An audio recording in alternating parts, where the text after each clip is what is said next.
Hello everyone, welcome to episode 44 of ZK Live. It's Sunday night. We're going to be doing a Q&A. I apologize for not doing a Q&A last week. I just got a notification. Last week we finished ZK Finishing School. That was actually the notification that ZK Painting had gone live. Somehow it's showing me that because ZK Finishing School follows. But we're back. I was just exhausted after a long weekend. It was awesome, but I was sitting there at 6 o'clock at night and I was just beat. I just woke up from a nap. I still have some work to do after this, so I have to get the juices flowing again. But we have some good questions. We're going to talk a lot about some cabinet painting stuff, questions. A couple people had questions about prep for like a sort of air movers on site, and sort of how we control our environment and what our setup looks like. And then we have a few other questions about prepping trim, painting trim, estimating, and then sheen levels for finish. So it's going to be a good show. I'm happy to be back. I know some of you may not have seen, so if you guys aren't aware, the ZK Live episodes for the interview portion on Tuesdays, that we've been doing that with the PCA on Facebook. And Alan Langer is going to be there this weekend. We're going to be talking about sales. Alan Langer speaker is, I've talked to you about that, Alan. I hope it's still on your calendar. We have some people coming out this weekend. We still have 2 spots open if someone wants to come to ZK Finishing School for sales and marketing. It's the class I'm most excited about, but everyone wants to come learn to apply gloss. I get it. That's the sexy thing. But the social media marketing and sales aspect of running a business is, I would argue, more important than being able to achieve mirrors. Because if you can make mirrors but no one will buy them, it's not that awesome. So very excited for that. Hello, Alan. Sorry guys, I'm just waking up. You know, when you take those like 20-minute power naps and you just sleep a little bit too long, like 25 minutes. And so now I'm like, but I'm excited. Back to what I was saying, the ZK Live interviews have been with the PCA, and they've been through Facebook on their Facebook page. And then I've been getting the files. I have the files. I will be posting them. But Instagram, in its wisdom, infinite wisdom, has decided to not let you post more than 15-minute long clips. At least not let me post longer than 15-minute clips on IGTV through my phone. Now, I believe it's been told to me that I can post hour-long clips through my laptop. We're going to try that after this episode. If it doesn't work, then we will be going back to going live through Instagram. But the sound quality is a lot higher. I have this like super duper special mic, and the sound quality is just better. I mean, it's slightly edited by the team at PCA. So the future of it is bright, but right now I have 3 episodes that I have not posted. There are 3 episodes that are probably up on iTunes that are not on my IGTV right now. So if you have missed that, Tuesday, again, we have an episode that will be live on Facebook through the PCA. But let's get into it. I'm going to try to keep these shorter and more compact and not go for 2.5 hours of rambling. As much as I love to do that, let's get in there. Let's answer questions. Let's talk about painting. So I'm just going to start at the bottom, and we're going to bring this one up, and we're going to get into it. So Brock Solid Painting Company asks, kitchen cabinets, how do you test for cleanliness of substrate before proceeding any further? Okay, so I would say, so we are really lucky. Honestly, most of the kitchen cabinets that we are refinishing are beautiful cabinets in great shape, and we're really not that concerned about adhesion. Although we do extreme precautions to make sure that we do have adhesion. We don't honestly, we probably should do more, but we don't do a lot of testing for adhesion unless there's, for some reason, there's something that makes us suspect. If there's something like, something about the look or the feel of the cabinet makes us think we need to be like crazy and test this stuff. But we sort of have a system that works. We use a high quality degreaser, liquid degreaser, and we clean until the surface looks and feels clean and has clean water coming off of it. Again, most of the cabinets we are dealing with, there might be 4 cabinet doors that were above or 2 that were above the oven.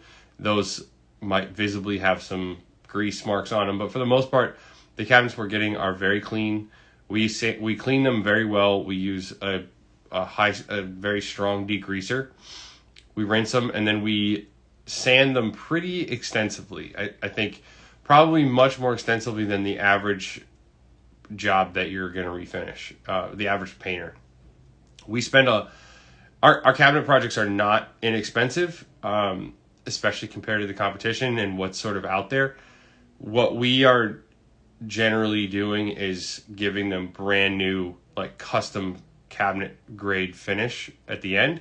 So there's a lot of sanding that goes into that, because most of the time we're doing stain grade to paint grade, and everyone knows the first time you put that first coat of paint on stain grade cabinets, you see all the imperfections and the wood grain and the little pinholes and all sorts of stuff. So we are doing lots and lots of sanding beforehand, and then between coats. So I think the first thing is make sure you have a clean substrate, as far as you've used a degreaser and some sort of surfactant, and you clean the surface. We generally use like Scotch-Brite pads and scrub while we clean, and then rinse off real well. And then we will sand with 220, sand it pretty extensively. And then we use for the most of for all our 2K poly jobs, we're using a 2-part primer, 2-part water-based isolating primer, and a 2-part top coat over the top of that. So if you're worried at all, if we ever had something that we were like, well, we're not sure how this is going to work out, we have a pretty well-oiled machine as far as kitchen cabinet refinishing goes, and we've never had any issues. But always just do a test.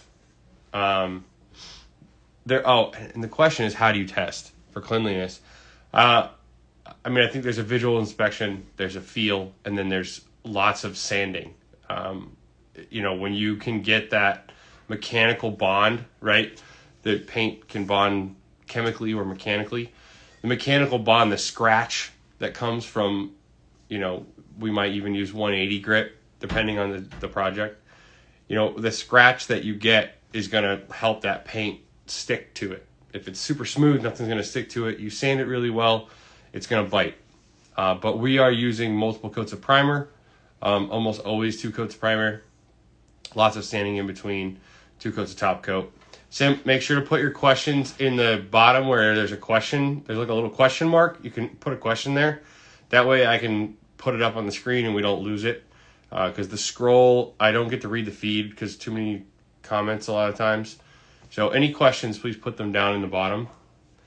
Brock Solid just got on and we're just answering his question.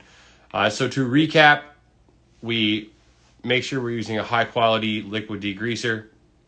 We use a Scotch-Brite pad to scrub that and clean that, clean water, and then we're gonna sand extensively. And then we're gonna test it. If we're worried at all, if it's a new system or anything, we're gonna do one panel and then we're gonna do an adhesion test to see how it performs. Hope that answered. All right, I'm just gonna push on them and see what comes up next. TJ Chippendale, can you go over your on-site conventional spray setup? Yes, I can. Again, this episode is sponsored by LaCroix Limoncello. It is my favorite seltzer. It's not actually sponsored by them, but I do buy quite a bit of it. I think I sponsor them. So when we are going to spray conventional on site, with the SADA cup gun that requires 12 CFM around 12 CFM, 10 to 13. You know, those gravity fed cup guns. They require a large volume of air. So what we do is we take, and we don't like to run gas compressors. So we will take a Roll Air VT 25 big, which in my experience comes just about as close as any compressor on the market to maximizing the volume of air it will produce from a 110 outlet, right? So if you get a Roll Air VT 25 big, I think you get somewhere in the range of 8.5 to 9 CFM, something like that, at 90 PSI, I believe. So we will take 2 of those, and then you can go, there's reserve tanks that, I just bought a reserve tank where you can take multiple compressors and run them into this tank, and then run a single thing off. And that was like $70. It was on sale at Burns Power Tool, but you can get something like that where you run 2 to 1. Now make sure that you're running, what we always do is we put one-way valves on our compressors, on the hoses, so that the air is not going back in, they're not fighting with each other. I don't know if you need to do that or not, but we just make sure that we take a one-way valve. And so I have this like whip that before I use that tank, you can go to your compressor store and you can say, I want to run 2 compressors in tandem. And essentially you get a hose that goes into each compressor. From that hose, you have a one-way valve, then you have a shutoff valve, and then it runs to a manifold, right, where they meet. And then from the manifold, it will run a single hose to your filter, then to your gun. So you can take you can look this up, I'm sure there's YouTube videos as well. Like you can take multiple air compressors and have them be working in parallel, so that you can get a larger volume of air and sustain a gravity-fed cup gun without having to get a gas-powered compressor. It works out really well. We use 2 VT25 bigs, run them in tandem, and you're good to go.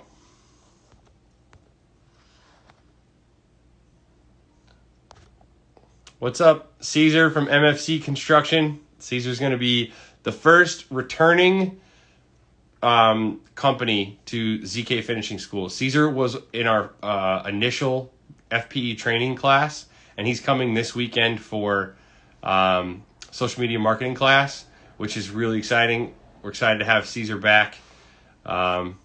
He's using it as an excuse to go see his family up here, which is awesome. All right, I'm just going to pick another one, and we'll see what... Witkin Painting and Restoration. When you shoot base and trim, what is your prep work? From masking to nail hole prep to finish. Well, you know, I'm sure we have a few different levels of trim packages. We don't do a ton of new construction because we're not price competitive, and generally in the new construction world, they're very price conscious for a number of reasons. But we don't do a lot of it. But when we do, we would offer Fine Paints of Europe in Eco or Holland Lac on the trim. Occasionally we have done projects with Advance on the trim when the designer, like, it's part of a bunch of existing stuff that already has that paint on it. That happened to us once. But for the most part, we are speccing either Eco or Holland Lac, and in which case we're always going to do 2 coats of primer. I think that, and then 2 coats of nail hole fill. So if you have the budgets, no, not every client does or wants that nice of a finish, but for us, we are going to be sanding, priming, filling, sanding, priming, sanding. So we're building this. We like to use multiple coats of primer to build the substrate, knock down, build up, knock down. Same thing with filling the nail holes. We're going to fill the nail holes. We're going to sand them. We're going to fill them again. We're going to sand them. And then we're going to prime over the top of that and sand all that. I think if your clients want a high-end finish on their trim package, I think it's very important to use a 2 primer coat system. when you just try to prime one time, single prime, single nail hole fill, or even double nail hole fill, you get, and sometimes two's not enough, but let's just say two. We've all, I think it's sadly standard for interior trim packages, even on high-end homes, to see all of the chatter marks from the mill, right? Where you see like all the little bumps from like on a piece of crown. The only way, we are going to be doing projects where we are removing all the chatter, we are removing any wood grain, and we are making pieces of trim look smooth, like cabinetry. Now, that's not always an option, and often we've done projects before, and probably will continue to, where the client just doesn't care about whether or not there's chatter marks or the grain is filled. They want a white satin, durable, nice finish on their trim, but they're not looking for a cabinet grade finish on their trim. So I think that's one way of doing it. But we would almost always go with a minimum 2-coat system of primer with sanding in between coats and before. What we fill nail holes with, that's kind of, it really depends on the situation. A lot of times we're going to use Ready Patch or Elmer's Wood Filler. Both are awesome products. Both need to be primed. So, make sure you're aware of that and that fits into your system so that you are priming over your filler. We can get away with Nitro Stand not being primed. It won't flash. But it's red, and if you're putting white over the top, sometimes it doesn't cover. So, you might have to put 2 coats on anyway. But, yeah, that's sort of our system. I think the most important part in this whole thing is making sure that you're sanding initially, that you're sanding your first coat of primer, and that you're sanding your second coat of primer well with varying degrees of sandpaper. But always it comes down to budget and expectations. What is the client paying for? The standard in our industry is way less than that. But, you're asking me, so I'm assuming you want to know what we're doing at a higher level of finish, and that's going to be more sanding and more primer coats. Thanks for the question. Does anyone listen to Seth Godin's Akimbo? He always says, and thanks for your question. He's tremendous, Seth Godin. I'm a big fan. I'm sure this is fun. We're going to start this rapid fire question answering Sunday night, and we can all move about our day and get back to, I have some work to do. The Washington Painter says, what's your conversion rate on quotes or bids, I think it's called over there? I wonder if he's not from over there. Does he mean just across the country? Maybe. He must be from Washington, I'm guessing. My conversion rate on quotes is, I'd have to look. I don't know. I don't track it. I don't do very many. I try my hardest to not to vet clients to get to the point where, yeah, we are the perfect fit, and now we're going to build a scope of work and a budget to fit their budget and expectations. That's really the best way. The same is true. We're a custom painting contractor. The same is true with a custom builder. So I would say our conversion rate on something I put a number on is probably, I would say, in the 60 to 70% range at this point. Because I'm doing a lot of, I'm trying to pre-qualify clients as best as possible and just kind of be like, all right, here's what makes us special. Do these things line up with what you want? And if they don't, all right, good luck. I mean, it's pretty easy. Like, we're going to be the most expensive, and we can't start for a couple months, generally. Is that okay? What do you care about in this situation? Like, how did you hear about us? That will generally tell me a lot about where this client's coming from and whether we'll be a good fit. If they found us on Google, 99 times out of 100, we're probably not a good fit, just because they're looking for a painter, commodity, whatever. They're going to get 3 numbers, and maybe they go with the middle one, maybe they go with the low one. And they need them to start in the next week. and they think that their $18,000 project is the greatest thing in the world and that I should just do backflips to ever even think about them allowing me to paint their home. And that's not the relationship that we want. We want to have a symbiotic relationship where we both come to the table with trust, and there's a level of professionalism from the client and from us that's like we are on a level plane, and that, you know, we offer something and they want that thing. And so, it's like, we're a good fit. But it's not like I'm going to lord this project over you and you measly painter will have to come do whatever I say in order to get this job. I mean, any painter knows the clients that talk to us like that. And it's like they have this gift that they might give us if we jump through enough hoops.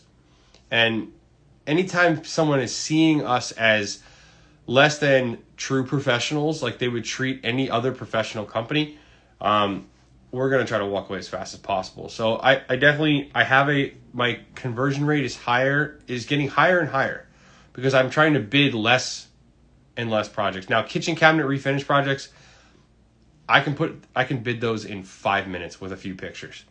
So those are really a lot of the projects that we're not getting. And most of the projects that we don't get are projects that are very easy to estimate for me, that don't require me going out or don't require a lot of time. So I'm happy to I think you're a good fit, but I'm not even going to try that hard to see if you are or not, really, because this is going to take me 5 minutes and I can get you a price. And if you want to move forward, we can move forward. Like, I bid a couple pieces of furniture last week, just through pictures, and in 5 minutes, I can look at a piece of furniture and I know roughly what it's going to cost, and it's expensive.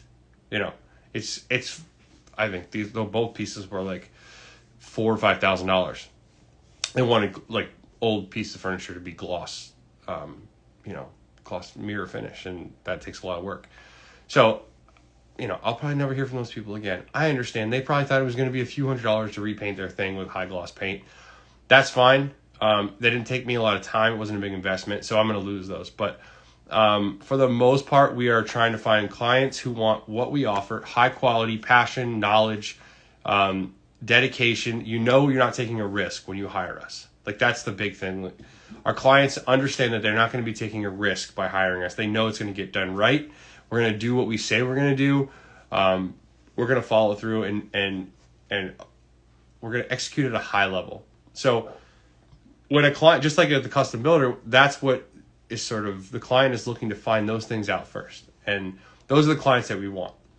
And then we can work together to build a scope that meets their budget and expectations. And that can vary. It can say, okay, we're going to do this in pieces because you don't want to spend that much. Or, maybe we're going to take these parts and make them really nice, and make these parts nice, but not, world-class mirror finish stuff or whatever it is.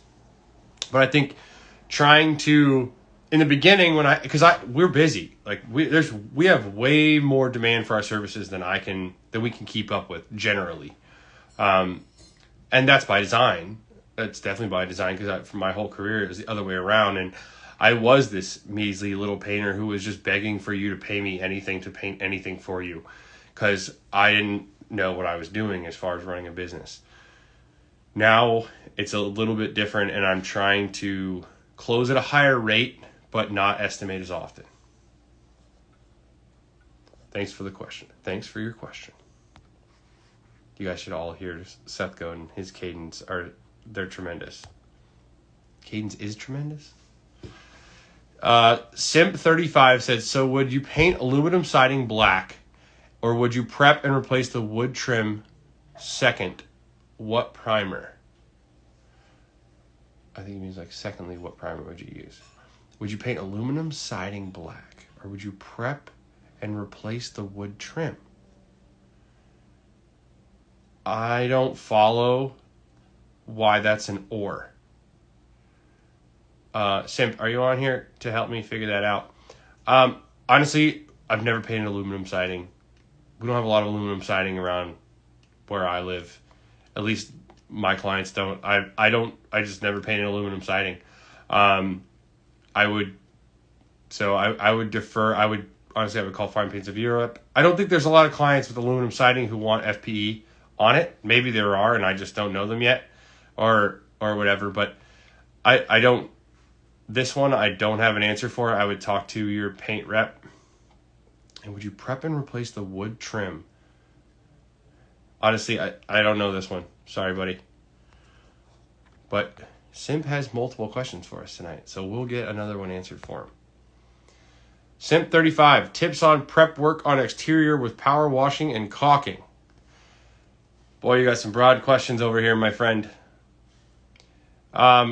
Tips on prep work on exterior with power washing and caulking. All right, so I am not a fan of power washing.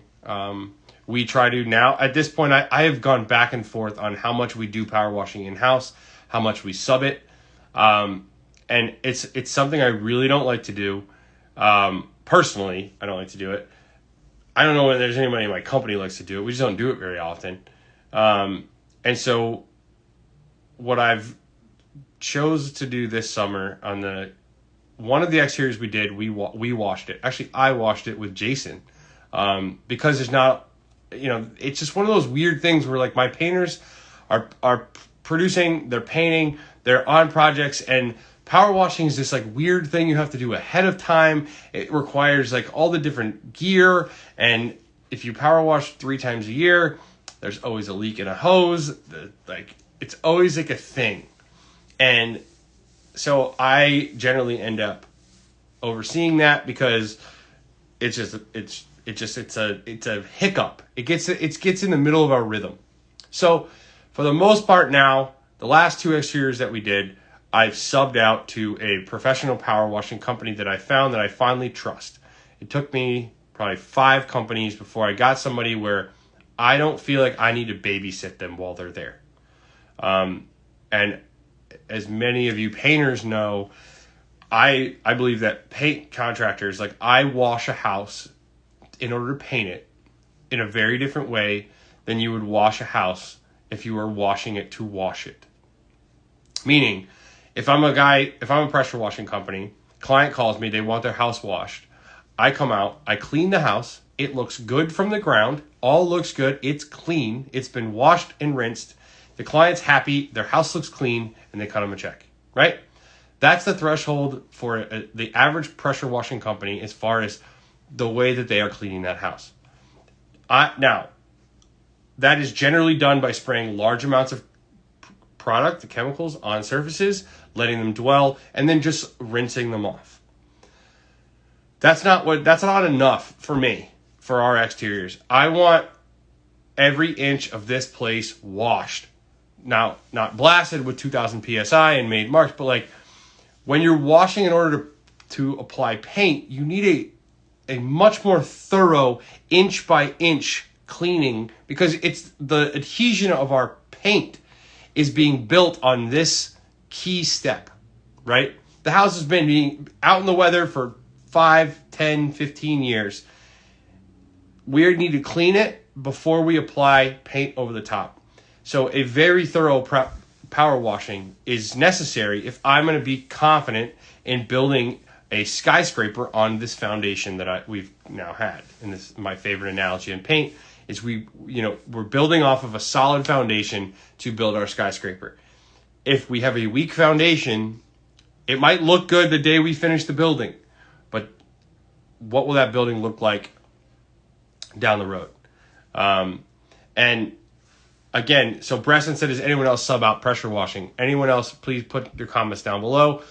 I would say a caveat to why we do this a lot is because, again, like I said, we are very busy and we're very specialized and honed in, and our hourly rates are higher. And we're trying to do what we're really good at. And then I like to bring in the pressure washer because he's really good at that. And he has he has a whole setup. I mean, his truck's probably a $50,000 setup just to wash. They have access to, I think he has access to 16 at least. I think it's 16 maybe, gallons per minute, right? He has access to 16 gallons per minute from multiple machines and multiple wands of water, right? Now, I've done jobs where I've had 2 washers on there and hooked up to 2 sites, and maybe I can get 8 without getting a super duper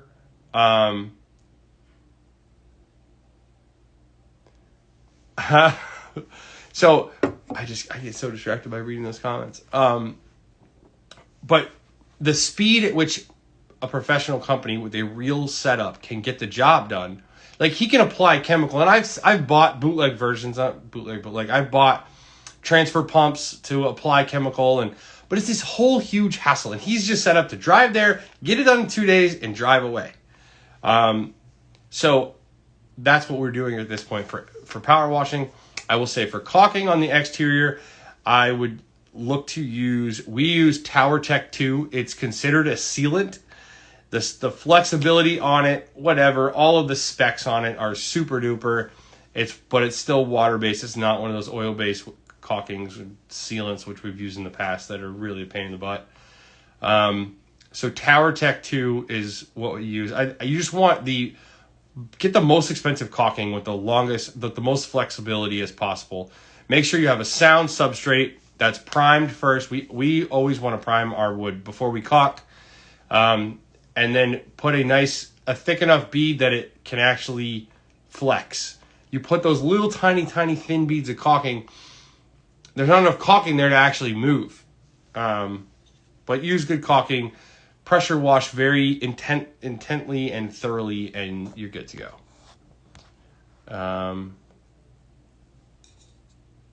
Yes, you do. I still find that you have to do a fair amount of sanding and scraping after power washing. I agree, you do. But I don't want to sand dirt and mildew and mold into my finish. And, I want to work with a mold and mildew free surface more than anything else. The dirt, if we use an oil primer, we're good. Water-based, you're not good with dirt, right? Everybody knows you can put water-based. Oil-based primer is much more forgiving over a quote-unquote dirty surface than water-based is, right? Water and dirt equals mud. Oil-based and dirt just like locks the dirt in there with the oil. It's a little bit different. But, to each their own. Bresson Painting said, I'd call you a superstitious native for not doing it anymore, but you make a lot of valid points. No, it's not superstitious native stuff. Now, my old boss was a superstitious native with power washing, and we were never allowed to apply chemical with the pressure washer. We had to use a pump sprayer. My job was always to fill up multiple pump sprayers all day long, climbing up and down ladders, spraying every single inch of the house with the chemical. I mean, it was the most miserable task, and everyone knows the gallons per minute on a little pump sprayer are nothing compared to what a pressure washer is. But one time, somebody burned some plants, and from then on, we applied chemical with a pump sprayer. Now, to my point why we use the professional, they have multiple machines with large volumes of water. That's really what you clean with. If you guys don't know, the pressure washing, really what makes it special for the most part is the volume of water that is being used. The chemicals are supposed to do the work, and the volume of water should be what makes it fast. And you're not blasting with 2,000 PSI every inch. You are still rinsing well, but it's the chemicals that do the work. And it's the large volume of water that makes it fast. So I might have, my pressure washer is a big pressure washer, but it's 4 gallons per minute. That's still, I'm trying to paint a wall with like a little eraser, where he's coming in with like a big swath, right? So he can have one guy with a wand who's just wetting the bushes while the other guy applies chemical, So there's a whole bunch to pressure washing, and I'm more than happy to not be doing it anymore at this moment. Now, if I ever I did contemplate investing like 20 grand into a big setup and getting into that.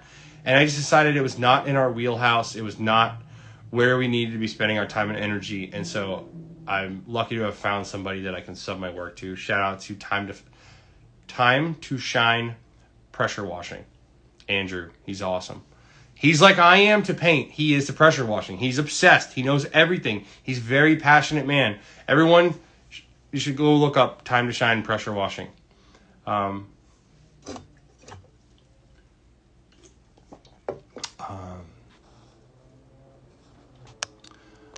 Interesting. No chemicals. There are chemicals. There's I wouldn't want to wash I would not want to wash a house without chemicals. Yes, I do think chemicals are necessary. I think that if they're diluted well enough, they're not going to harm anything. And I don't know. I'm pretty sure you're allowed to dump bleach in the dirt. I don't know. Don't listen to me on this chemical environmental lawyer stuff. I'm not the guy to ask. We will get you some coffee milk, Caesar. We will have coffee milk at this weekend's ZK Finishing School. It's going to be a small group. It's going to be our initial one. We are going to go deep, and people are going to get unbelievable marketing plans, and they're going to walk away. Wait till you guys see MFC Construction Group. Wait till when you see their social media 6 months from now, it's going to be out of control different. I am so excited to help. I've helped some people in the past, but to spend an entire weekend just doing deep dives and case studies and working out blueprints for individual companies so that people can walk away with a very clear plan of what they're going to do on social media, what they're going to do in their marketing in general, and then how are they going to sell. Spending an entire weekend just thinking about that type of stuff is so valuable. So I hope we still have 2 slots left. I'd love to have somebody else come, but the 4 people who are coming, I'm super excited for. We're keeping it small so we can do a lot of hands-on. But they're all going to know how to use social media very well if they don't already. But really what it's going to do is we're going to be refining and honing messaging. It's very important. Here's a question. This is fun. I don't even read them first. It's probably dangerous. I should start doing that. But Hekra Painting. Would you use 1K lacquer or FPE Eco on cabinets? Well, the first question is budget expectations. What is the client's budget and expectations? If the client is like, I don't really care what these look, how durable these are. I need to get them refinished. They're ugly. I want them white. Now they're stain grade. I am an old lady. I'm nice on my cabinets. I don't care if they're durable. Okay, 1K pre-cat lacquer is what you're talking about. 1K lacquer, pre-cat lacquer. Pre-cat lacquer is fine. It's fine. Like, it is not very durable. And anyone who wants to say that pre-cat lacquer is a durable product, as opposed to what would be my question. Pre-cat lacquer is notorious for not being very durable. It's an inexpensive product to buy. It dries very fast, so it's inexpensive to apply. Our base level kitchen cabinet job and piece of furniture is pre-cat lacquer. We don't do very much of it at all. But I have offered it a couple of times in a couple of unique situations to clients. And we didn't end up doing it. I did one piece of furniture in pre-cat lacquer.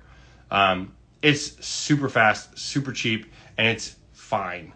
But the difference between pre-cat lacquer and Fine Paints Eco is, there's just a huge, huge difference. One is an exterior grade marine enamel that is going to be incredibly durable, and it's just night and day. So your durability will be far greater with a 1-part alkyd acrylic like Eco. But your cost to apply, you're double, at least double. So it really depends on budget and expectations.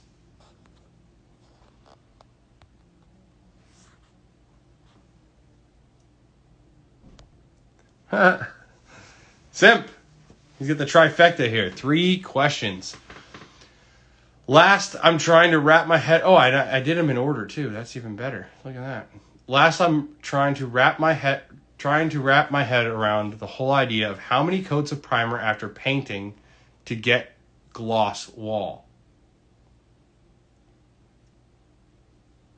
All right. Solvent 2Ks are awesome. Solvent 2K is is a tremendous product and has a lot of, I mean, that is as durable as you're going to get, right? You get a 2K urethane solvent, you're not going to get more durable. I think it's a beautiful finish.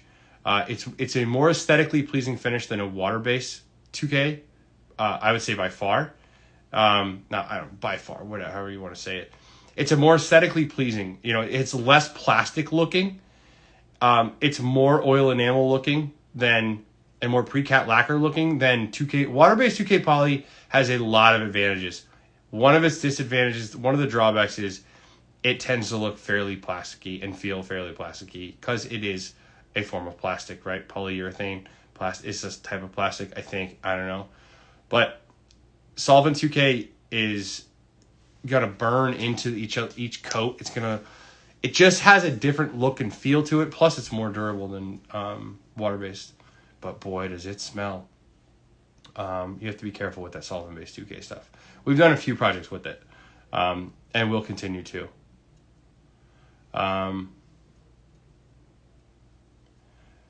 So, back to gloss and multiple coats of primer. So, the theory on getting a mirror finish, right? If we are trying to take a substrate, like a new piece of mahogany, right? If we had a new piece, I have to go like this because the picture, I'm just gonna take this off. What the heck? If we have a new piece of mahogany here, this other can, it's a piece of mahogany. No. If we were to look at that, we don't even have to look at it under a microscope. We can just look at it and see that has highs and lows and highs and lows, and it is a very not smooth substrate, right? It's up, down, up, down, up, down. It looks like the surface. It looks like the mountains, right? So the theory is, now we need to take this thing that has highs and lows. It's very jagged, and we need to make it super smooth. So there are many ways to go about doing that, but essentially at some level, you need to build up the low spots, right? And then you need to knock down the high spots. And you need to build up the low spots and knock down the high spots. And build up the low spots, knock down the high spots over and over and over and over and over until it's all a sheet of glass. That's why we use multiple coats of primer. We're going to prime to seal our substrate before we do anything else, right? We're going to use a certain color that's not a color that we're using. That is our base level. If we ever sand and see that color, this is on porous substrates and we're doing a gloss. So now we have this we know black. If we ever get the black primer, that is as far as we're ever sanding, right? That is our very, very, very base coat. But now we're safe. We know that oil primer is adhered to the substrate and we can build off of that, right? So that's our base coat. Now we can do a number of different things. We can, depending on the project, the timeline, the skill set you have, whether it's on site, whether it's not on site, there are a bunch of different ways that you can fill the low spots and knock down the high spots. There are many things you can fill that with, right? You can use primer, you can use filler. And there's many types of primer and many types of filler. So the theory is that's what we're trying to do. We're trying to build up and knock down a bunch of times until we're like, oh, that's beautiful. And then we want to lock that in with another coat of primer, generally. Sand that super smooth. And then we're going to put our top coat over the top as just sheen. Like that's the automotive world. That's what they do, right? They build base coats and then they just put a clear coat over the top. They use a primer, then they use base coats for color, and then they just use clear over the top of that. We are using a pigmented clear, if you will. Like we are building our substrate with primer, and then the base coat and the clear coat are sort of one in the same. But that's why we use multiple coats of primer on certain projects, especially in the shop, because we're able to set up, spray a door with primer, and clean up in less than an hour. Like we have the PPS set up in the gravity fed cup gun. We don't waste any paint at all. We don't have to clean lines. We have a whole way where we can easily set up, spray paint, clean up, and it's not very time consuming. But if you're on site, on walls, those walls that we put 45 gallons of joint compound on, that probably would have taken 45 gallons of primer built up, knocked down. And even then, we probably wouldn't have got that. That's just not the way to do it, right? We had a 200-year-old plaster wall we were trying to make flat. So we could do that with primer, but that's going to take a lot of coats to build that low up to the high, where you could skim it with a much higher build compound of some sort. And so that's where the compounds come in. If you want to speed up this process, maybe, one coat of compound is obviously, depending on what you're skimming with, is going to have a much higher build than one coat of primer. So you don't have to use as many coats of primer. But that's the theory, is build up, knock down, build up, knock down, build up, knock down. However you do it. Here's a good question. Beach Goth. This young man was at ZK Finishing School last weekend, actually, and it was a lot of fun. This very passionate crafts person, which we love. Anyone who comes to ZK Finishing School is a very passionate crafts person. That's the only way you can get in. Beach Goth said, when I sand my oil primer, I find my guys burn through it often. Any suggestions to correct that? Again, this is why one coat of primer is very rare for us. The high spots, when they're sanded, will get sanded down to bare wood, right? If we have this jagged, God, I need like an illustrator back here. If we have this jagged surface and we coat it all with a coat of paint, right? And then we go to sand with a flat pad, right? And we're going to sand that down. Well, guess what? The high stuff's going to sand through the primer and down to bare wood. And the low stuff, we won't even gotten to it yet with the sander. So that's why it's just really hard to do one coat of primer and then do any type of shape sanding. If you're just scuff sanding, moving on, that's fine. But that's why we change the color of our primer. So we will know as we're sanding, like if I do that black coat of primer and then I do a coat of white primer over the top, as soon as I start to see pretty pronounced black, I got to stop sanding. Because if I keep sanding, now it might be like dots. You guys have seen in our post that beautiful look of the two colors, right? The low spots have the white primer in them still. The high spots have black showing because we already sanded through the white. So that's why we use multiple coats of primer and we change the color of primer so that as we sand, it's a guide coat that makes sure we don't sand all the way through our initial base coat of primer.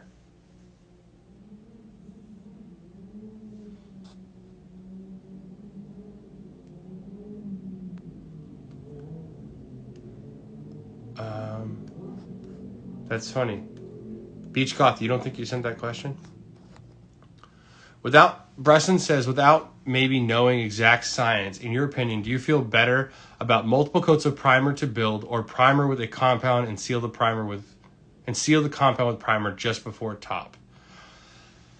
I definitely feel better. It depends on the primer and it depends on the compound. Sorry, it's a really boring answer. I would say that I would feel a little bit better about compound than primer, depending on what it is. So there's a phenomenon that happens with many paints is that they take extended periods of time to cure, right? Oil-based primer is going to dry in 4 to 24 hours, generally. It's going to cure in like 3 weeks, right? It's going to completely be done. It's going to harden up and be done off-gassing chemicals, I believe, in 3 weeks. Maybe it's 2 weeks. I don't know. But it's an extended period of time, right? So if we've done this before, and we don't do this very often anymore, as you know. We don't try now to build our substrate with oil as much, especially on wood doors.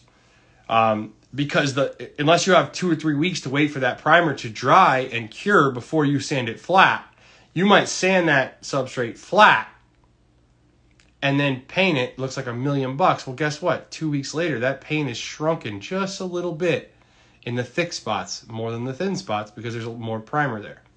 And now you lost your perfect mirror. You have subtle, only I see it, only people that really know see it. But I've looked back at some of my doors And 3 months later, they look a little bit differently than they looked the day I delivered them.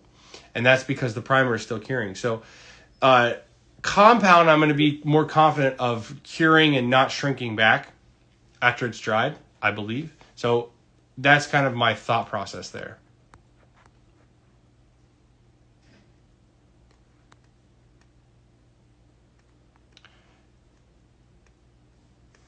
FP oil undercoater, laying it rest a day here and there. Yeah, I mean, it depends on what you're talking about and the conditions but yeah, I mean, I think that FP oil primer, if we're talking about that, if we were to apply a coat of paint and come back 48 hours later and find some way to like study what's coming off that paint, the next 24 hours, there would be some off-gassing still. I believe. I mean, I could be wrong. We should get some tester guy to test it. But that paint is not completely done its curing process in 48 hours. So there's something to be said to just like letting the paint off gas and sort of finish moving and settle out before we do anything. There's something to be said for that. But rarely do you have the ability to do that.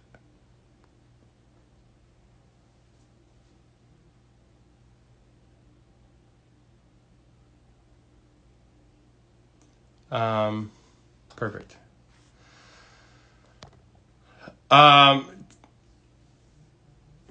B. Scott, does somebody grab your account and like spam questions? Do you know what this question means? Distinctiveness of image measurements. I'm going to come back to that after you can tell me what that means. Here we go. What does that mean? Let's go back to it. He's here. He just commented. Distinctiveness of image measurements. I don't know what you mean. Were you hacked? Clarify that if you will. Let's see. Chroma Custom Painting. This is another guy, Alex, who was at ZK Finishing School this last weekend. Awesome guy. Okay. Let me go back and see if I can understand this. I still don't know what you're getting at. This goes back to the other question you asked, right? Let me pull up the other question that you asked that I saw. Wait, this is weird. You're talking about degrees of sheen, right? So I believe he's talking about degrees of sheen. Put it in the comments. But I think, so, because didn't you ask a question about degrees of sheen that somehow is not there anymore? So there is a thing called a gloss meter. At some point I need to buy one. But there is a thing called a gloss meter. And it measures the reflection of light at certain angles. So generally I think it's like 60 degrees. So it will take a beam of light and shine it at a 60-degree angle to the surface. And then the light will reflect off, right? And I'm not an absolute, we got to get a chemist on here, but to what I understand, that's how this works. So it is a beam of 100 lumens of light is being shot, right? And then it's calculating how much light reflects off of the surface after it's bounced at a 60-degree angle. That number will tell you the degrees of sheen at a certain angle. So you always have to look at that, because if you look at different companies' TDS sheets, technical data sheets, they will oftentimes like change it. Like, well, this one's at 45 degrees of sheen, or 45 degrees, and then they'll give you a number. Well, you can't compare a gloss reading. They're called gloss units, GUs. You can't compare gloss GUs that are from a 60-degree angle versus ones that are from a 45-degree angle. Maybe there's a conversion to it. I don't know. We should get somebody on here that knows that stuff. All I know is clients will come to me. Here's the practical answer. Clients will come to me and say, I want a satin sheen, or more of the designer. The designer will be like, well, I like Benjamin Moore Advanced Satin. So what is that in Fine Paints of Europe? And then God, if I didn't take that nap, I was going to go do this homework, and I was going to have this like in a spreadsheet. But honestly, you can just Google it. Google advanced satin. If someone wants to be a hero, they could do this right now. Google advanced satin, go to their TDS sheet, tell me what the degrees of sheen, the gloss units are for advanced satin. And then you can go to Fine Paints of Europe and you can look at Eco Satin, and it will tell you what the GUs are. And then, so now we have, and this is what the cabinet, in the cabinet finishing world, in the commercial finishing world, this is very standard. They don't talk about satin and they say this is 0 degrees of sheen. This is 5 degrees of sheen, 10, 20, 30, 40, 60, 80, 90, right? They talk about degrees of sheen. Why do I keep saying that? They talk about gloss units as a way to define sheen, because that's a objective piece of data. There is a little thing you can buy. I think it's like $1,000. I've almost bought it a number of times. I live in Rhode Island. And you can test the degrees of sheen. So, as an example, you can get Holland Lac 98. Holland Lac 98 is called Holland Lac 98 for a reason. It was not invented in 1998 or 1898. It's called Holland Lac 98. Caesar, my man. All right. So, now check out what is FPE Eco Satin. So, if advanced satin has 25 to 35 gloss units at 60 degrees. And we all know Eco Satin has more sheen than advanced satin does, right? Those terms, satin, eggshell, semi-gloss, gloss, they are subjective. That's why I can't stand subjectivity when we're trying to achieve high-level finishes is never our friend, right? We want to be using objective terminologies. We want to be testing the viscosity of our paint with a Ford number 4 cup. We don't want to be saying, well, I thin it 20%. Well, if you thin paint that's 50 degrees, 20%, and then you thin paint that's 90 degrees, 20%, your viscosity will be very different. So we would prefer to know what is our viscosity through a Ford number 4 cup. That's how you test viscosity. Same with degrees of sheen. When a client says, I want satin, I don't know what that means. I'll tell you, do you like this? Do you like that? Show me something that what you mean. What are we comparing this to? Here we go. This is beautiful. So Eco Satin has 55 to 65 gloss units at 60 degrees. Advanced Satin has 25 to 35. So satin does not mean satin. Satin doesn't mean anything. Satin is a word that they use within their own paint line to differentiate it, but you have to go look at the TDS sheet to find out what the gloss units are. So, to answer your question, I hope we're getting close. The beach goth who asked this question said, I was hoping it was an industry standard and curious if you take notations on the substrate surface prior to preparatory actions to get to the GU you're trying to get, like mirror versus funhouse. Oh, that's a whole nother thing. And I do not know that there's an actual way to test that. There probably is some insane piece of equipment that will test whether or not you have a true mirror finish, a flat mirror that gives you no distortion, and whether you have a funhouse mirror. There's probably some kind of crazy thing, but no, there's not, as far as I understand, there's no way to differentiate a slightly unflat, because right, that's the difference between a funhouse mirror and a real mirror is how flat is the mirror. And that's why there's a big difference between smooth and flat, right? Those funhouse mirrors are smooth still. You get a reflection because they're smooth, but they're not flat. So when we are doing gloss at a high level, we are trying to achieve smooth and flat. Flat is how you get the true mirror finish. So now I get your question. No, that is really the eye going, does this look like a mirror image of me, or do I look distorted like I'm in a funhouse mirror? And honestly, the clients aren't going to be the ones generally. I'm the expert. We are there to give them that. And if they're not going to be like, well, I look kind of like a funhouse mirror in this. It's just like, wow, that's a mirrored finish. So, but to go back, let's go back and let's put a point on this gloss unit thing.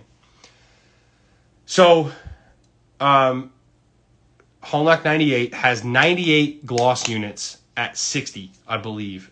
I'm assuming it's at 60. That's what they all should be at 60. But I think what happens is you go to the low degrees of sheen, you start to not get 0 at 60 might be like 4 at 45.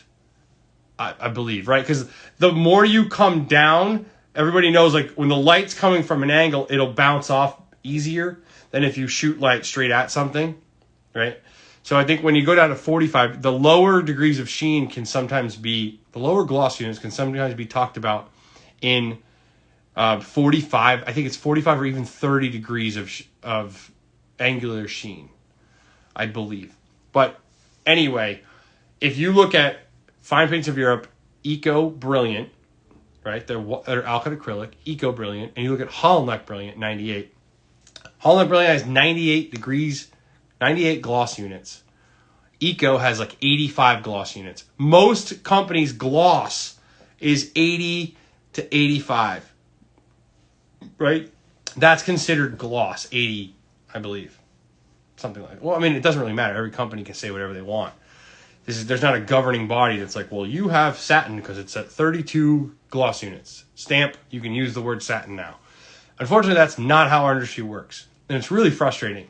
So that's where you always need to know. I mean, now, hopefully, some of you, if you weren't aware, are now aware that gloss units are a thing. And there's an objective way to calculate sheen. And you can buy a gloss meter if you really need to.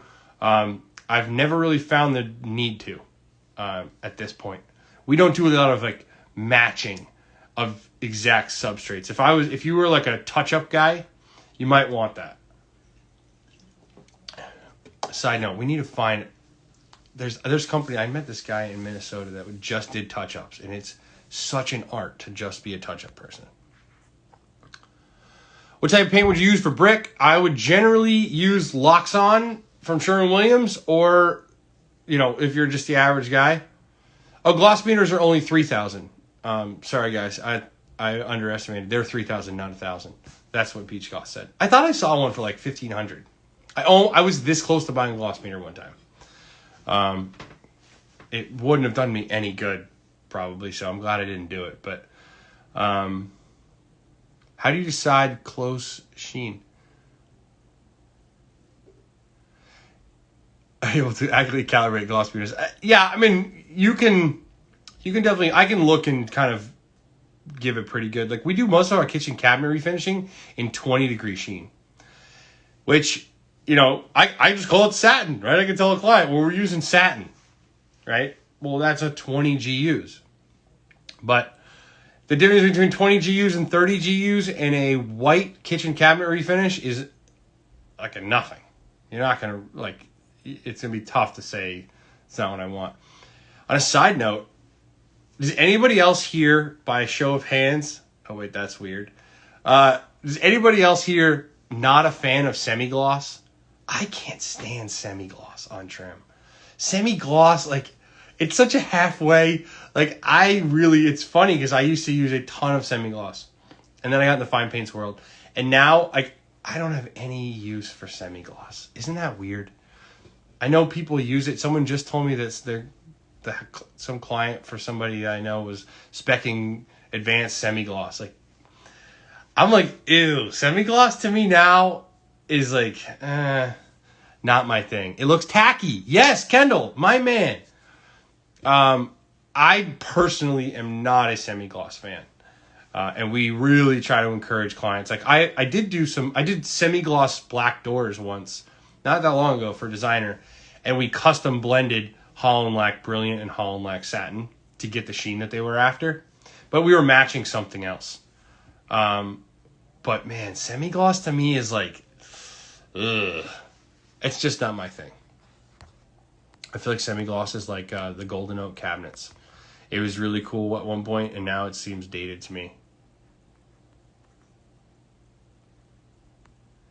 What is DOI factor? Beach Goth. I'm going to DM some literature I've been reading, but really appreciate you going on in those questions. Thanks. Advanced Satin has 25 to 35 gloss units, and we know that thanks to Caesar from MFC Construction Group. He did some awesome homework really quick. I'm going to put up... No, I don't want to like piss people off, but I might have to put up a poll. Do you like semi-gloss paint, and is semi-gloss paint tacky? Because I think it is. Oh, it just reminds me of like cheap rental property like crap and like the stuff I used to paint back in the day. Like you take Advanced Satin and you put that on some trim, man. It looks so nice. I get my paint from Adler's hardware. Most of my fine paints of Europe, all comes from Adler's hardware, and that's mostly what we use. Wow, this flew by. We're already at 1 hour and 7 minutes. All right, Simp has another question. This guy's a beast. Oh, no, we don't want beater work trucks. Yes. Oh, man, Caesar, you're a brilliant man. I do agree. Fine paint's hollow neck eggshell on trim is one of the most beautiful things you'll ever see. I'm a big fan of hollow neck eggshell. I try to encourage clients to use it as often as I can.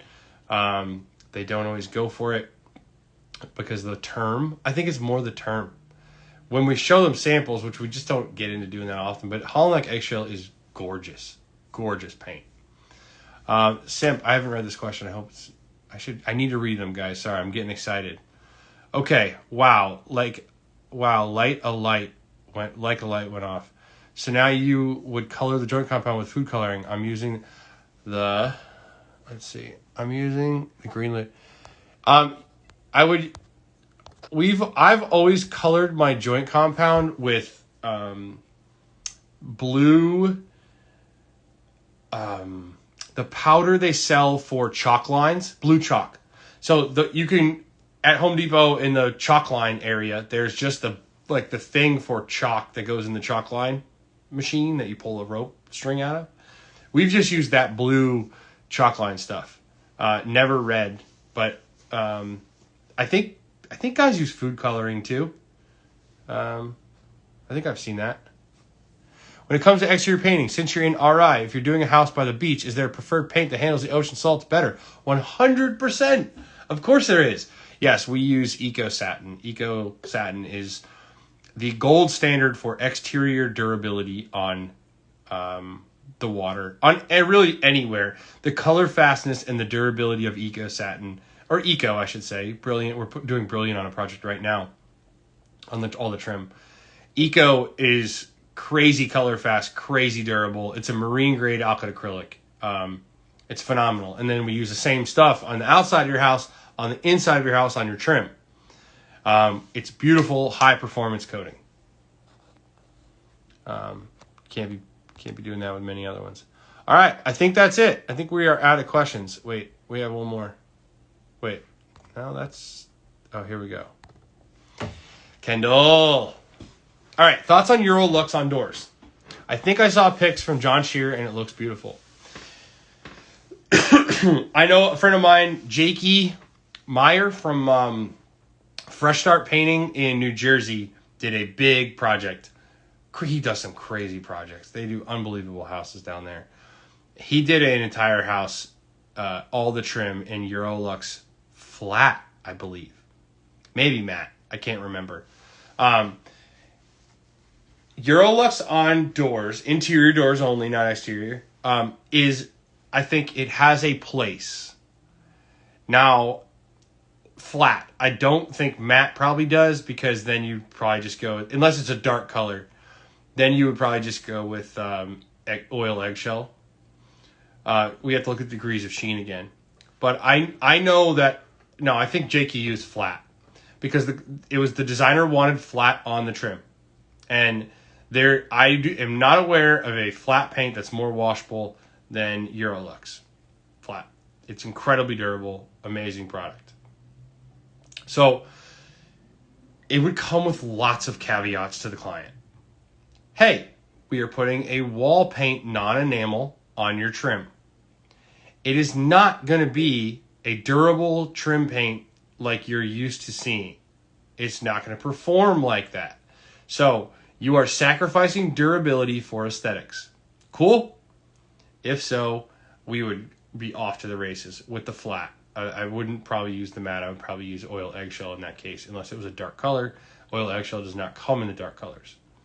But yeah, I think Eurolux will perform. It's been shown to perform on doors, but it's if you have a bunch of kids running around and you want a durable finish, like, no, you're not doing that. But if you have a home, a custom built, custom designed, generally these are going to be in multi-million dollar homes with architects and designers who have a very specific aesthetic that they're after. And part of that aesthetic is flat on the trim. And if that's the case, and they're willing to sacrifice durability for aesthetics, which plenty of clients are, no, I would not, that's a ridiculous thing to say. Plenty of clients are not. Some clients are. I think it's a very rare case where you end up doing it, but I know it has been done by some very high-level craftspeople. John Shear, I think, I trust that you said that he did that. John is a very prolific guy. They runs a very big company, and they do a lot of stuff. So I'm sure they've done it. In certain situations, it's a phenomenal paint. It's like velvety, beautiful. If that's what the client wants, it's the perfect look. But if they want, it depends on what they want. And that's why understanding what goes into products and what makes each product special. This is why sales reps can be so frustrating, because they don't give us a lot of objective data. They give us a lot of subjective data. The objective information helps us to be able to, when you have the concepts down, you can apply them to different situations. So high-level craftspeople were able to discern that there was a way that Eurolux did make sense on trim. But I can assure you they gave plenty of caveats. And those guys know what they're doing. If a client asked you for a reconnection on Kate Blue, what would you suggest? I don't know what reconnection on Kate Blue means. A recommendation on Kate Blue? What I would say is we should call a designer and do a color consultation. That's what I'd say. I'd say, all right, so you're about to paint the exterior of your house. I don't know. We don't paint exterior houses for less than $10,000 almost ever. Like, you're probably spending significantly more than $10,000 to paint your house, maybe even $8,000, whatever it is. It's thousands of dollars to paint your house, and you're planning to have it last 5 to 15 years. Why don't we hire someone whose job it is to work with color all day, every day, to help pick those colors, so that for those next 5 to 15 years, you love the way it looks. A color consultation from a designer might be $200 or $300. It's a small price to pay to have all of us painters know this. I can tell you right now, there's like 5 buildings off the top of my head that you could drive down the road from here to Narragansett, Main Street buildings, commercial properties that have the worst colors. There's a freaking high-end design, like it's like what is it? They sell furniture. That's all I'm gonna say. They have the worst color blue I've ever seen. It's like someone went to Home Depot, picked out a color chip, and just told the painter, yeah, this is the stuff, put it up. And next thing you know, you look at it and it's a horrible shade of blue, and it doesn't go with the other shades that are on the house. Like, hire a designer to do a color consultation. It will blow your mind. If nothing else, it takes the stress off of me from having to help my client pick color. It gives, a lot of times, you know what it does? It gives the client the confidence to go with a color scheme that they may not otherwise have had the confidence to go with. That, to me, that's the best part about a designer, is you might go, wow, I think I kind of like that. But a designer knows color the way I know paint. And they're going to go, this, and this go together. And they're going to give you what you just told me you wanted based off of the 30 minutes we spent together and the hour we spent together and the pictures you showed me. These 3 colors are going to go together and they're going to be beautiful. A designer can say that with a fairly high degree of confidence, because that's all they do all day. So if nothing else, if client has 3 colors and they're on the fence about them, it's like, hey, call it. I have a couple designers.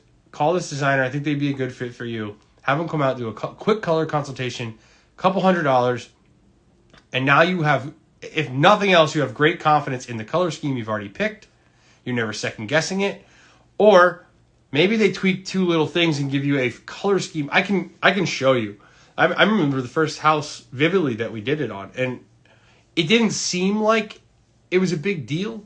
Like it was just like, it was like this, I don't know, gray beige color and this like off-white color of trim and this color accent color for the door, right? It didn't seem like much.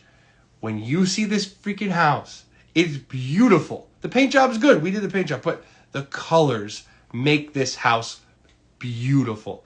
It's subtle, but it stands out because all those colors were picked by someone who knows color very intentionally. So I don't know how I got off. Oh, someone says Cape Cod blue. Yeah, no, dude, I am not in the business of choosing color for clients. I'm in the business of, I can, and sometimes we'll say a couple things, but hey, I'm here. I'm a technician. We are experts at applying coatings. I have an eye for some stuff. I'll tell you what I've experienced, but I am not going to pick color for you. So you're saying I'm leading the clients wrong by only recommending Rembrandt red on all surfaces. Kendall. Yeah. You are. We probably don't need bright lipstick red on every surface for every client, as much as we'd love to do it, because Rembrandt red is beautiful. I'm actually thinking about, so this is interesting. I'm in my house right now. I live in a house, and next year we're going to be painting this house. And it's a 200-year-old beautiful house, and we are going to be changing the color scheme. And I can tell you right now, I painted lots of beautiful homes and worked with lots of designers. I assure you, I will not be choosing the colors. I will be hiring a designer to come out to talk with my wife and I. We will talk about the things that we like. We will show examples, and then we will work with the designer to get a color scheme that fits our parameters, if you will. But the amount of effort and time that's going to go into painting an exterior of this house, we might end up I'm probably going to end up painting all the sashes. It's a big old house, like we rent 3 units in it and live in one. There's a lot of sashes to paint.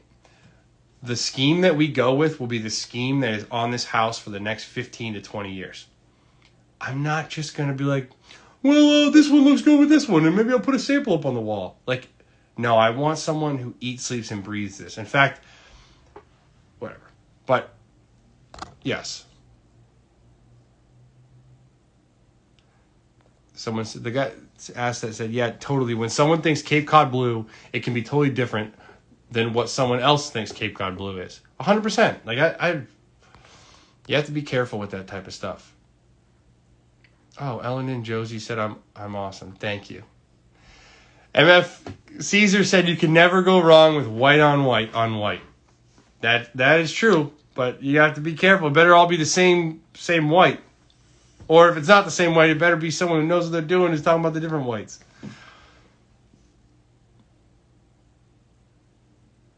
Yeah, I just don't want anything to do with color consultations. All right, guys, it's 9:20. We just went for an hour and 20 minutes. I've answered all the questions. I got to go do some work. We had a big week this week. I didn't even talk about what we're up to. We have a gloss ceiling at the prestigious One Dalton. That's out of control. As far as our social media posts are concerned, the designer does not want the client to see the project along the way, so we are not posting about it. Is as far as like this very detailed stuff, and I have not made a post about it, and I won't until we finish the project. Just out of respect for the process for the designer, like we're not going to try to step on toes. We are posting stories about this stuff. Phil's posting some like little detailed things, but we have the coolest ceiling. This ceiling is unbelievable, and I have samples going out tomorrow for an amazing gloss trim package that we're doing. We're doing a gloss room again. This time not just all the trim. It's a lot of trim, and it's a lot of work. It's a big project for one room. But we're going to be doing a really cool gloss trim package. I say gloss room because it has wainscoting and some built-ins and some built-in pieces of furniture, actually, which are pretty cool in this house. But we are taking wallpaper, and we are sending it to Vermont, and they are color matching one of the blues in the wallpaper to the gloss that will go on the trim. So this room is going to be phenomenal. So I'm delivering those samples. The Westerly project is coming along.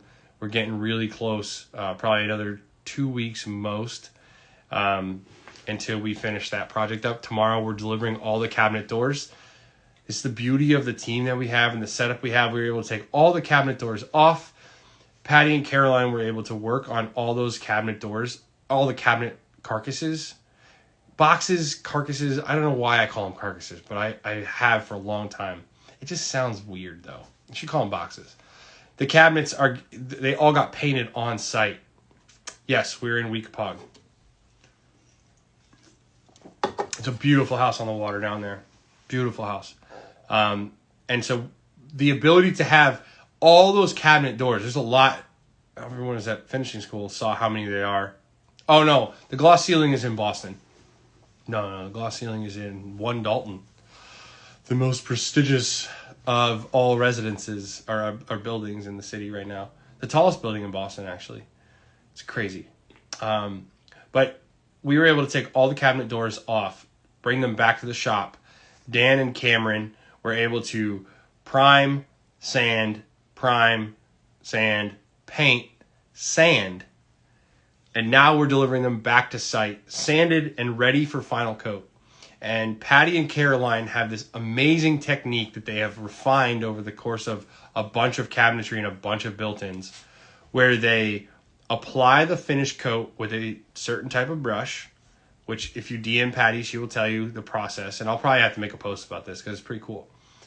But they're applying the paint with a certain type of brush, and then they are tipping it off with a different brush that makes very pronounced brush strokes. We had to make multiple samples for the client on this project in order to get enough brush strokes in the finish that they were happy. It's supposed to be a traditional, old world European style home. It looks like it's supposed to have been there for years. And so, they had pronounced brush strokes. If you go to Europe, that's what all the trim looks like. It's ropey, if you will. But it's a specific type of ropey. And so we've had to reverse engineer getting there with a certain process. So Patty and Caroline have been doing that to all the boxes on site. And rather than Dan and Cameron do their version of that to the doors, and then we put them together, and then magically you've had two different hands coating the cabinet doors versus the boxes, and they face frame inset. They're face frame inset. So they'll meet perfectly, right? What I want is the same person, the same people doing both. So when we put the cabinets back, it's good. So what we did was we actually ended up, and I'm pretty sure the client will be fine with this. If they're not, we'll find a way to make it work. But what we did was these are not European style hinges. They are piano hinges, like the ones that just go right on the edge of the door. So what we have done is we have left the edge or the hinge side, we've left that in final coat, sprayed. Because no one's ever going to see that, right? That's the hinge, that little edge is never going to be seen. Essentially not. I mean, you'll see it, but it's not what you see.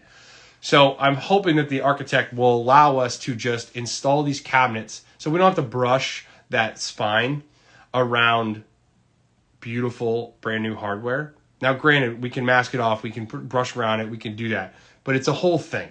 So I'm really hoping that we can just brush the faces, the 5 sides of the door, right? Top, bottom, edge, front and back, and not the edge where the hinges go.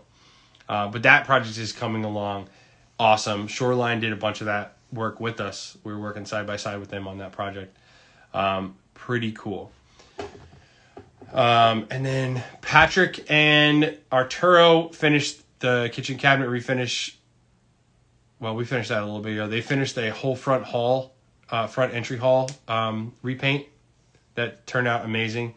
And now we are starting a big exterior that we will probably not get completed. We will probably get one coat of paint on everything this season, and then we'll have to come back in the spring and finish it up, especially because they're going to be doing some exploratory demo of some siding to see how the flashing is being done. We brought in Kyle Mocht from Mocht Architecture, building science expert, and we're making sure that when we build our amazing paint job, we've done it on a foundation that is strong. This podcast in video form is on YouTube under ZK Live. We have a ZK Painting YouTube page, and that is on my list in the next year. We will develop that. We will make awesome videos like my heroes, like NS Builders, like WKP, like The Build Show. All those guys, they're killing it on YouTube. We don't have the bandwidth right now to produce the kind of content that we would need to go to YouTube. So I've decided not to go there until I'm ready to go all in. That's probably going to require hiring a videographer. So as of right now, this show is on YouTube, really. But you can listen to all the old episodes. You can listen to all the old episodes on iTunes, on Spotify, under ZK Live. We really need to get a logo for ZK Live. If any of you guys have seen what my intern put up, it's really sad. I apologize to anyone who has subscribed to our page on iTunes and has to see that sad, pathetic logo. It's on the list of things to get done. But yes, you can listen to us on a bunch of those things.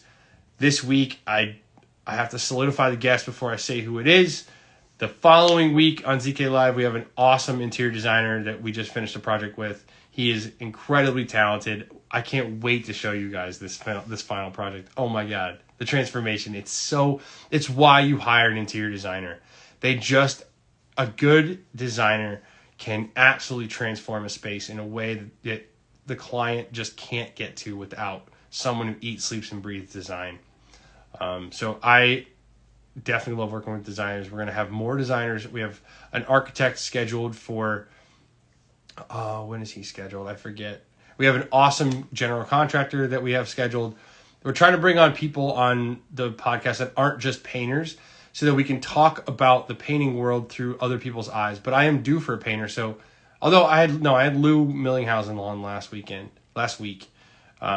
can watch those at PCA right now, and you can watch them on YouTube. And I think you can watch them on my YouTube channel and on iTunes. My intern is putting them up still. But again, everybody, thanks for watching. Everybody have a great night. Go crush it this week. And remember, there's lots of things to remember. Just stay positive. Positive self-talk. John Shearer is on my list. We have talked multiple times about it. John Shearer is an enigma. He's a very busy man. And I'm not going to jinx it. We're not going to talk about him. And if I can get John on at some point, we will all be better people for having got to hear him. I get to talk to him fairly frequently, and will blow your mind. He is one of the greatest people in the painting industry. He's been a huge inspiration to me. But he's a very tough guy to get a hold of, to get that, to extract that kind of time from John Shearer is a big, big ask. And so at this point, we are still in talks back and forth. Please don't bug him about it. I don't want to bug that guy. He's got a lot going on. It will eventually happen, I think. But everything with time. Patience is key, everyone. How about that? Well, let's leave on that. Plant the seeds for what you want, water the seeds, and then just be patient and keep planting seeds. Anytime you have the opportunity to plant a seed, right? To build a relationship with someone that's in your world that's going to make you better. Plant that seed. Spend that extra time getting to know somebody. Send that message. Do the extra things. Do the extra bit of work to plant the seed and water it whenever you have the energy and the momentum. I know sometimes there's just a lot going on and you don't get to plant seeds for a day or something. But at all times, plant seeds, water those seeds. They will, next thing you know, you'll be living in a forest. That's been my experience. And it takes patience. Don't try to watch the seeds grow. Just keep planting seeds and water, and the next thing you know, you're looking around and you have this amazing forest. So patience, everyone. Positivity. You guys are all awesome. Thanks for watching, and have a great week.